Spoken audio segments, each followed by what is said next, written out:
Hello guys, इलेक्ट्रोस्टैट का जो first division notes हम लोगों ने अपलोड किया था, तो 2 पार्ट जो पहले अपलोड हो चुका है, आज ये लास्ट पार्ट है इलेक्ट्रोस्टैट का कैपेसिटर, जो कि मैं अपलोड कर रहा हूँ। ये फर्स्ट डिवीज़न नोट्स है, इसमें कोई आपको थ्योरेटिकल कंसेप्ट नहीं है, इसमें फार्मूला है और जो बेसिक कंसेप्ट है, जो बेसिक इंपॉर्टेंट कंसेप्ट है, जो आपको नीट के लिए बहुत इंपॉर्टेंट है। देखिए, आज कैपेसिटर की बात कर रहे हैं। कैपेसिटर का सिंबल हमारा इस तरह का होता है, आप देख सकते हैं। उसके बाद कैपेसिटर होता है क्या, हमारा चार्ज स्टोरिंग डिवाइस है। तो हम लोग इसमें चार्ज जो निकालते हैं Q=CV करके। सी हमारा क्या है, कैपेसिटेंस ऑफ द कैपेसिटर है। देखिए, वर्क डन कभी भी निकालेंगे तो work done is charge into potential होता है। पोटेंशियल को ई से भी डिनोट करते हैं। ये वर्क डन हमें काम आता है, बैटरी क्या वर्क कर रही है, इन सब चीज़ों में निकालने के लिए ये आपको हेल्प करेगा फर्दर न्यूमेरिकल प्रॉब्लम में।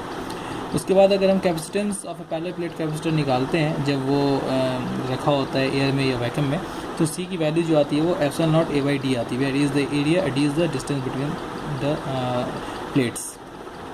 उसके बाद बात करते हैं, ये हमने कब निकाला था, एयर और वैक्यूम में। जब हम डाइलेक्ट्रिक की बात करते हैं तो डाइलेक्ट्रिक के केस में बस कुछ नहीं करना है, इस फॉर्मूले में K से मल्टीप्लाई कर देना। K हमारा क्या है, डाइलेक्ट्रिक कांस्टेंट है। ओके, उसके बाद बात करते हैं capacitance of A parallel plate capacitor when a dielectric slab partially फिल्स the space between them.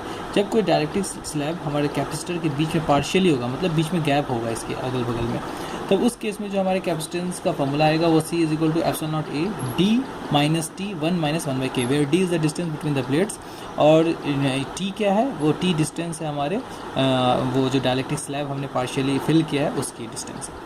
ठीक है, अगर हमारा जो ये डाइलेक्ट्रिक स्लैब है, ये इस तरह से हम फिल करें कि ये कम्प्लीटली फिल कर दे इस दोनों स्पेस में, तो in that case if the dielectric slab wholly fills the space between the 2 plates, then हमारा T और D दोनों बराबर हो जाएगा। मतलब जो T है वो D के बराबर हो जाएगा जब कोई स्पेस नहीं बचेगा। तो उस केस में हम T की जगह D फिल करके फाइनल जो वैल्यू लिखेंगे C की, वो लिखेंगे ε0 A/d और इंटू K। ये वही हुआ जो हमने डाइलेक्ट्रिक के केस में C की वैल्यू निकाली थी।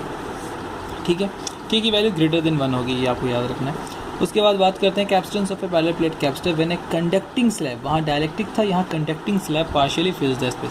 जब कंडक्टिंग स्लैब पार्शियली फिल करेगा स्पेस बिटवीन द प्लेट्स, उस केस में जो हमारी C की वैल्यू होगी, कैपेसिटेंस की वैल्यू होगी, वो होगी C = ε0 A d 1 - t/d भी लिख सकते हैं, या आप ε0 A d - t भी लिख सकते हैं, ये दोनों सेम है।